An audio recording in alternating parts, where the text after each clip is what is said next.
Valve just sent a signal to the entire CS2 community. After months of silence, side projects like Deadlock grabbing attention, Steam upgrades rolling out, and this feeling that Counter-Strike was just coasting, we suddenly get an official deadline for new content. And this time, it's not a rumor, it's a time frame. I'm Dale, and in today's video, we're breaking down what this new call to arms actually means, why Valve is specifically asking for more pink and red tier skins, when we can realistically expect the next update, whether cash is finally returning, if co-op missions are actually on the table, and whether a full operation is even possible in modern CS2. Let's get into it.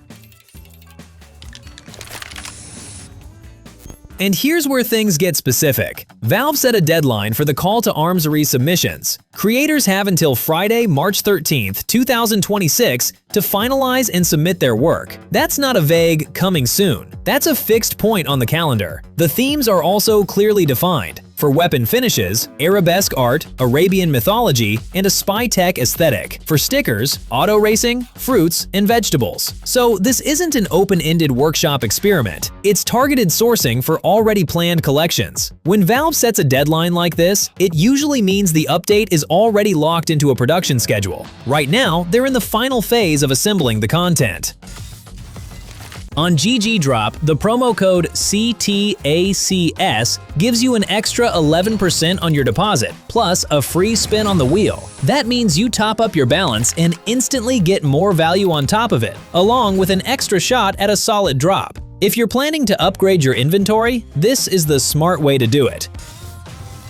Now, here's the most interesting part. In the announcement, Valve specifically asked for more pink and red tier skins, classified and covert. That detail matters. Pink and red tiers sit at the top of a collection. They're the skins people actually chase. They define the perceived value of a case. If Valve were completely satisfied with their top-tier pool, they wouldn't highlight it publicly. They would simply move forward. But instead, they're actively asking for more at those rarities. That suggests they're still refining the high-end lineup. Either the current selection isn't strong enough, or they want to elevate the collection before release. This isn't early brainstorming. This is late-stage tuning of the premium drops. This wasn't about creating a concept, it was about refining the top-end value before launch. So the big question is timing. If the submission deadline is March 13th, when could the actual update release? Once submissions close, the next phase begins. Final selection, integration into the build, testing, deployment prep. Historically, Valve doesn't sit on workshop-based updates for months after a deadline. It's usually a matter of 1 to 2 weeks. That would place the most realistic release window in the second half of March, possibly the final week of the month. Nothing is guaranteed. Valve rarely announces exact release dates, but when there's a public deadline, it usually means the update is already aligned with an internal schedule. The real question isn't whether it's coming, it's how big it's going to be. Now this story, discussions around cash have picked up again. The map has been in development for a while. FM Pone has shared multiple previews, and by most accounts, it looks close to ready. The question isn't if, it's when.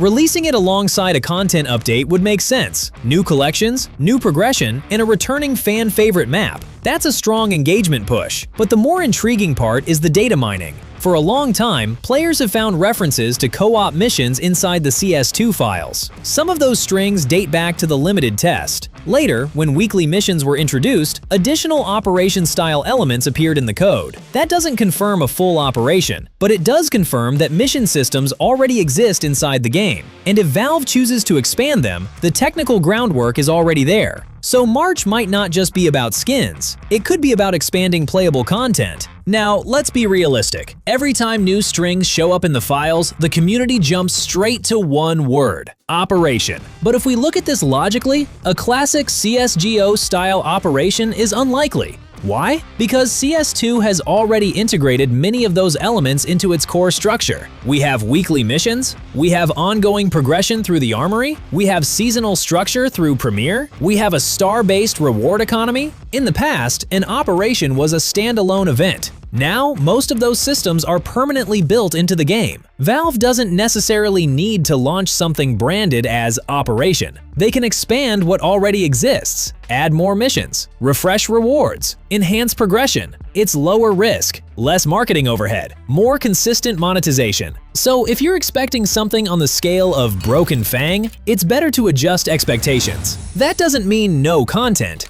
it just means the format has evolved. This brings us to the bigger picture. A lot of people say Valve only cares about selling skins. Yes, skins generate revenue, but that's only part of the strategy. Revenue is important. Retention is critical. Hardcore collectors will open cases no matter what. They're already invested. But casual players, the ones who log in once a week, the ones drifting away, the ones considering quitting, they stay for content, new maps, new mission systems, new progression hooks. Valve understands that CS2's economy isn't just built on rare drops, it's built on attention. And if this March update delivers more than cosmetics, if it gives players a reason to return consistently, that's a long-term strategic move. In the long run, sustained engagement matters more than a single wave of case openings. So here's where we stand. There's a clear deadline, March 13th. There's an active push for high-tier skins. And there are strong signs that this update is already locked into Valve's schedule. This doesn't feel random. It feels planned. The only real question now is scale. Is this just another cosmetic refresh? Or is Valve finally ready to expand the playable side of CS2? March could end up being a routine content drop,